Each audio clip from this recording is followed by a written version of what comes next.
রে।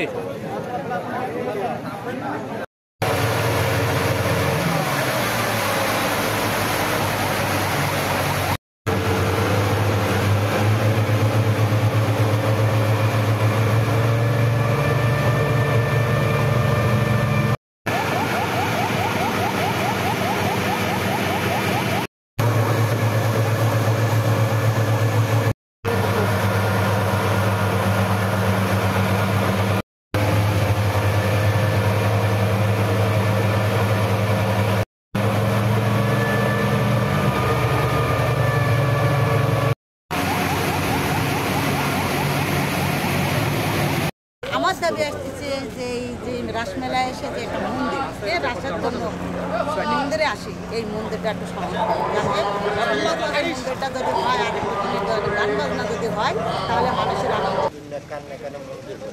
আমাদের মেজর সাহেবের অবদানে আমরা এখনো আছি, আর মেজর সাহেব থাকলে এতদিন হয়ে যেত। এখন আমরা চাই এখানে একটা স্থানীয় মন্দির কথা। এখানে মন্দিরের কোনো ব্যবস্থা ছিল না। আমি এখানে আসছি ৪৫ বছর। আগামী ৩০ বছর আগে দেখেছি একটা গ্রামের মানুষ ছোট্ট একটা প্রদীপ নিয়ে আসে একটা গাছের গোড়ায় তার স্ত্রী পরিজন নিয়ে বসে থাকতো। সকালে যখন সূর্য উদয় হতে যাইতো তখন স্নান করে বাড়ি চলে যেত। কিন্তু আমাদের মেজর জিয়াউদ্দিন সাহেব উনি হলো এই মন্দিরের প্রতিষ্ঠাতা বলতে পারেন আপনি। উনি এইখানে কিছু প্রবীণ হিন্দু ছিল যে এই যারা এই রাসমেলায় স্নানে আসে তাদের টার্গেটটা কী, তাদের উদ্দেশ্যটা কী। ওনারা বললো যে এখানে তাদের ধারণা হলো একসময় রাধাকৃষ্ণ অষ্টসখী সনে এইখানে স্নানে আসছিল, তাইলে রাধাকৃষ্ণর মন্দির এখানে প্রযোজ্য। তারপর থেকে উনি আমাদেরকে নির্দেশ এবং আমাদের কোম্পানির টাকাই এই আজকে যে স্থাপনা দেখতে পাচ্ছেন এটা আমাদেরই কন্ট্রিবিউশন।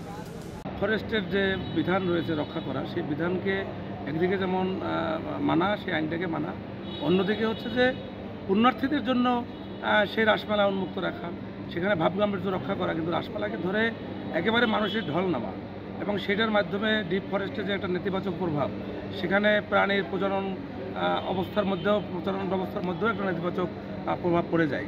সেইটাকে বিবেচনায় রাখা বন বিভাগ সেক্ষেত্রে কতগুলো নির্দিষ্ট রুট ঠিক করেছে এবং তারা কতগুলো বিধিমালা ঠিক করেছে। সেই বিধিমালা যেন পুঙ্খানুপুঙ্খানুভাবে বাস্তবায়ন করা হয়, দেখা হয়। যদি সেটা করা যায় তাহলে একদিকে যেমন ডিপ ফরেস্টের যে রক্ষা করার জন্য যেটা প্রয়োজন সেটাও যেমন রক্ষা হবে, পুণ্যার্থীদের যে তাদের যে পূজা অর্চনা বা এখানে যেটা ধর্মীয় উপাসনা সেটাও রক্ষা হবে। ২০ সালে যে রাসমেলাটা হচ্ছে এটা আগামী 14, 15 এবং 16 তারিখ এটা থাকবে, এই 3 দিন ব্যাপী থাকবে। আমরা সুন্দরবন পশ্চিম বন বিভাগ থেকে আমরা ইতিমধ্যে বিভিন্ন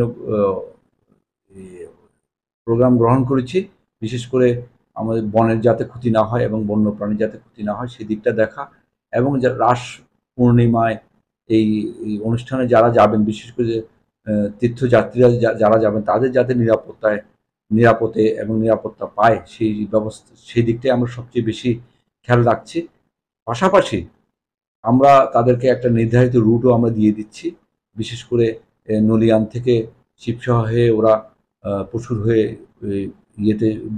দুবলারচর চলে যাবেন, বুড়িগোয়ালিনী থেকে যাবেন। যারা সনাতন ধর্ম অবলম্বী আছে তারাই শুধু যেতে পারে, অন্যরা যেতে পারে না। তো সেটা আগে প্রায় অনেক লক্ষাধিক মানুষ যেত, এখন 10,000 বা 10 থেকে 11,000 মানুষ যায়। এরকম আমরা এনআইডি চেক করে শুধুমাত্র যারা সনাতন ধর্মাবলম্বী আছে তারাই যেন যেতে পারে সেটা আমরা নিশ্চিত করব। একটা বিষয় আছে যে আমরা আপনাদের এখানে কয়টা রুট ব্যবহার করেছেন এবং কোথা থেকে কোথায় যাবে, এবং এই যে রুটটা ব্যবহার করেছেন আমরা সম্প্রতি শুনেছি ডাকাত সহ বিভিন্ন ছোটখাটো কিছু জলদস্যুদের উৎপাত ঘটেছে। এই বিষয়ে আপনারা নিরাপত্তার ব্যবস্থাটা কতটা রেখেছেন? আপনি জানেন এই রাস উৎসব উপলক্ষে 2টি প্রস্তুতিমূলক সভা হয়েছে। একটি খুলনায় আমাদের বন সংরক্ষক মহোদয়ের সভাপতিত্বে অনুষ্ঠিত হয়েছে, আরেকটি বাগেরহাট জেলা প্রশাসক মহোদয়ের সভাপতিত্বে অনুষ্ঠিত হয়েছে। সেখানে দুইটি প্রস্তুতিমূলক সভাতেই আপনার জেলা প্রশাসন, পুলিশ প্রশাসন, কোস্টগার্ড, নেভি, তারপরে আপনার সহ টুরিস্ট পুলিশ, নৌ পুলিশ সহ সমস্ত আইন শৃঙ্খলা রক্ষাকারী বাহিনীর প্রতিনিধিগণ উপস্থিত ছিলেন এবং সব বাহিনী সহ সার্বিকভাবে প্রস্তুত আছে এটা নিরাপত্তা দেওয়ার জন্য। বাংলাদেশ নৌবাহিনী আছে, কোস্টগার্ড আছে, জেলা পুলিশ আছে, টুরিস্ট পুলিশ আছে, নৌ পুলিশ আছে, বন বিভাগ আছে, র্যাব আছে, সমস্ত বাহিনী এই পুণ্যার্থীদের নিরাপত্তা দেওয়ার জন্য প্রস্তুত আছে। আমরা মোট সুন্দরবনে 5টি রুট ব্যবহার করব। এর মধ্যে 3টি হলো পশ্চিম সুন্দরবনে আর 2টি হলো আপনার পূর্ব সুন্দরবনে।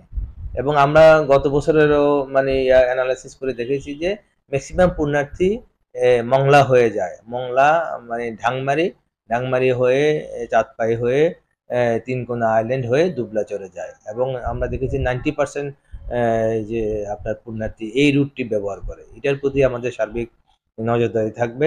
আর কিছু আরেকটা রুট আছে আপনার, সেটা বগি হয়ে আপনার বলেশ্বর হয়ে কটকা হয়ে কচিখালি কটকা হয়ে সেটাও আলোগুলো যেতে পারবে আর কি।